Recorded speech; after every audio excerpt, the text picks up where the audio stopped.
A graça e a paz do nosso Senhor e Salvador Jesus Cristo. Este é o canal Hildo Pulcini, seja bem-vindo. E se você ainda não é inscrito no canal, se inscreva no canal, aperte o sininho para que você possa receber as outras notificações.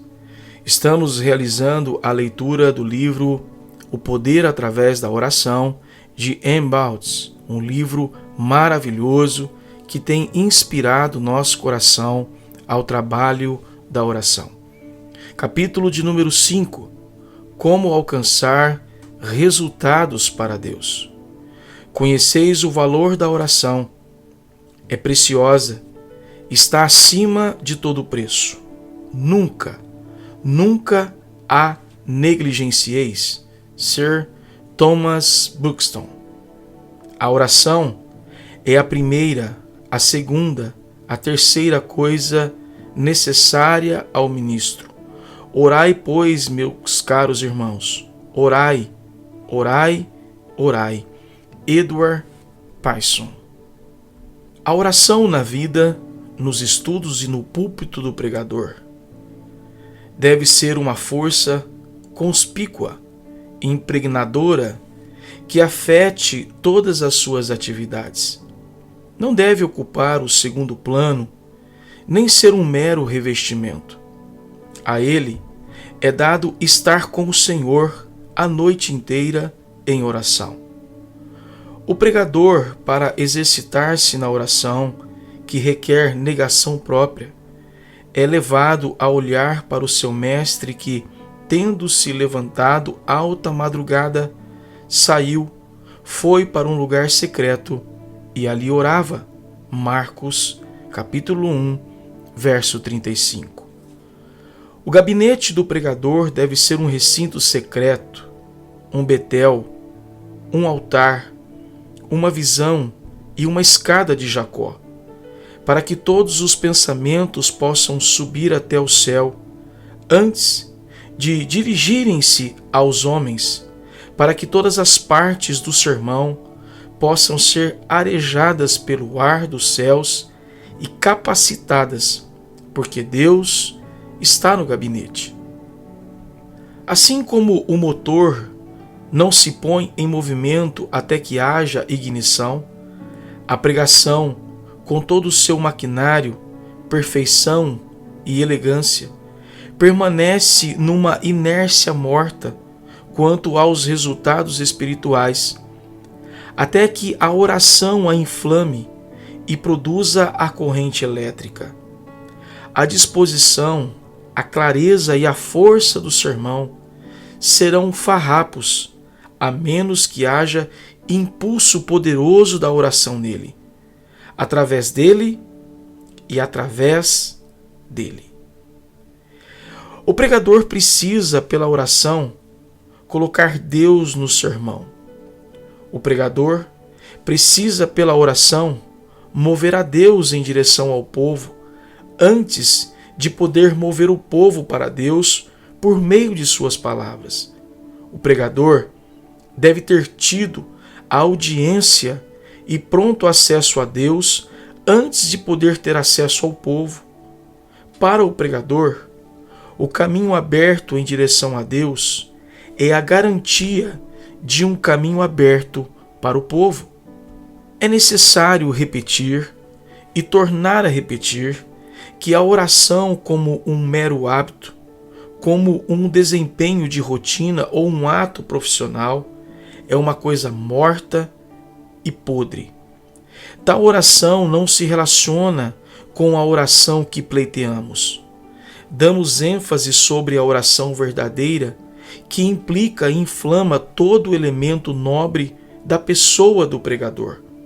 Oração que nasce da união vital com Cristo e da plenitude do Espírito Santo que emana de profundas e transbordantes fontes da compaixão terna e solicitude imperecível pelo bem eterno do homem e um zelo consumidor pela glória de Deus.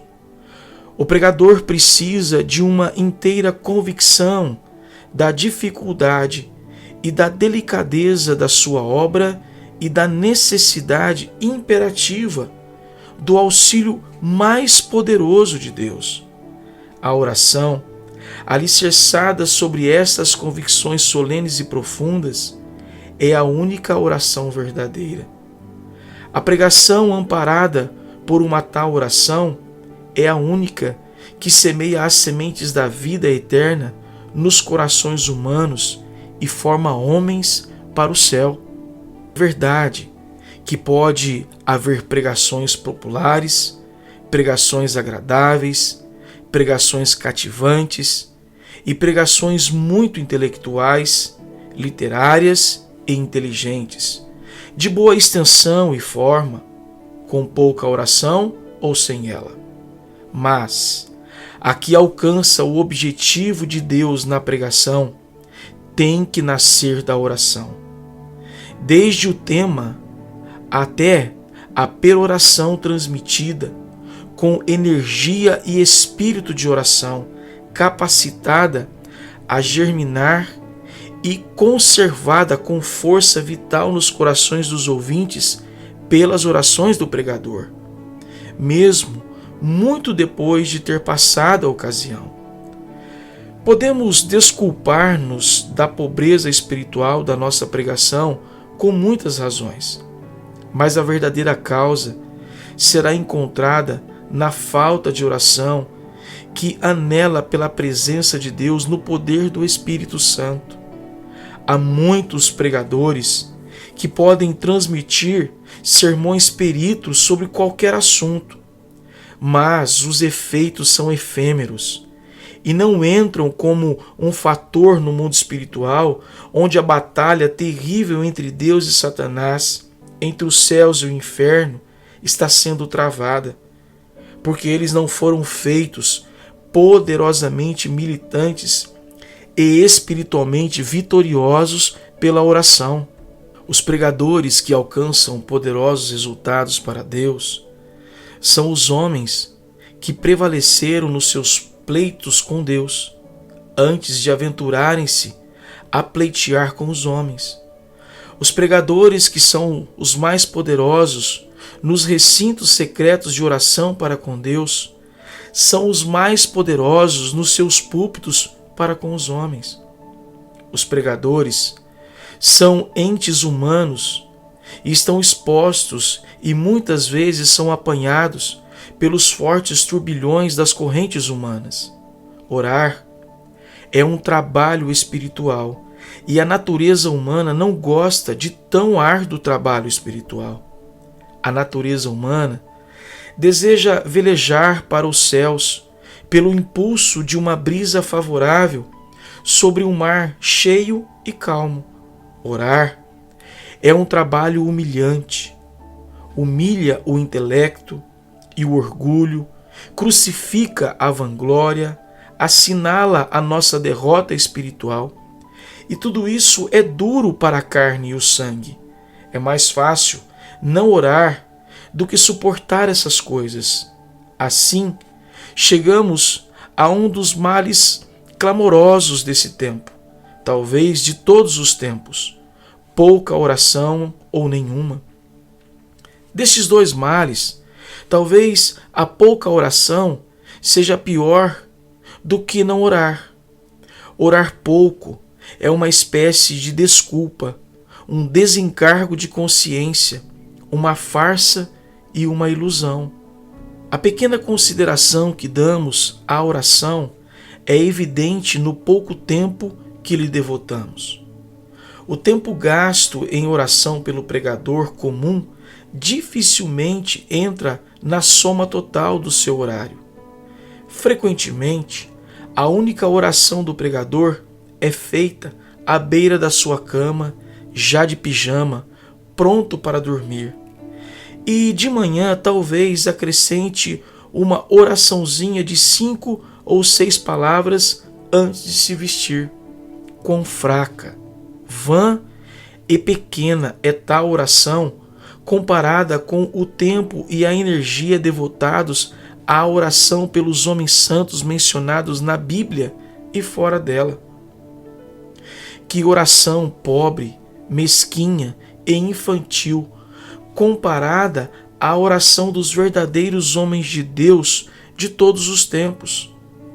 Aos homens que pensam na oração como seu principal trabalho e lhe devotam tempo de acordo com a sua autoavaliação da sua importância, Deus confia as chaves do seu reino e através deles Deus opera suas maravilhas espirituais neste mundo. A oração poderosa é o sinal e selo dos grandes líderes de Deus e o penhor das forças conquistadoras com as quais Deus coroará os seus servos. O pregador tem a missão tanto de orar como de pregar. Sua missão será incompleta se ele não desempenhar bem ambas as coisas. O pregador pode falar com toda a eloquência humana e angélica, mas, a menos que ele possa orar com fé para que arraste todo o céu em sua ajuda, a sua pregação será como bronze que soa ou como símbolo que retine, para a obra permanente que honra a Deus e salva as almas. Terminamos aqui o capítulo 5 desse livro maravilhoso, O Poder através da Oração, de M. Bouts. Este é o canal Hildo Pulcini, e se você ainda não é inscrito no canal, se inscreva no canal, aperte o sininho para que você possa receber as notificações dos próximos capítulos. Que Deus te abençoe, fique na paz do Senhor Jesus.